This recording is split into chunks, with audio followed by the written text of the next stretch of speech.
Balik na sa pasukan si Camryn Bermeo, 8 taong gulang. Pero hindi na siya papasok sa school campus dahil nasa home study program na siya.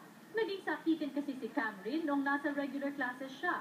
Na-expose siya sa mga iba-ibang bata na may mga cough and cold, matabi lang siya sa isang batang may sipon. Pag uwi niya, may sipon na rin siya o meron na rin siyang ubo.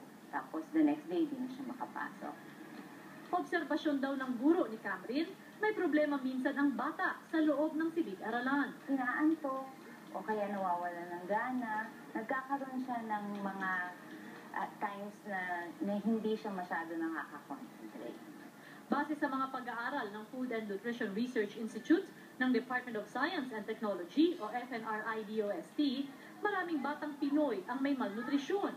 May undernutrition, overnutrition, at ang micronutrient deficiency o MND na kulang sa iron, zinc, at vitamin C. Kung kulang ang iron ng isang bata, ito ay matamlay, madaling nagkakasakit. Ang zinc, ito ay tumutulong sa pagtangkad ng isang bata. Ang vitamina C, pinoproteksyonan niya ang ating katawan laban sa sakit.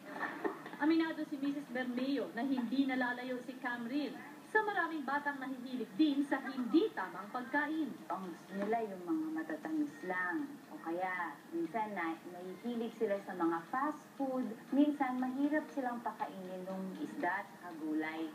Kaya kung ikukumpara si Camryn sa kanyang kuya, malaki ang kanilang agwat. 1 taon lang ang pagitan nila. Pero ang size ng isa, talagang malayo silang magkapatid. Payo ng mga dalubhasa, ugaliing painumin ng gatas ang mga bata kasabay ng tamang pagkain.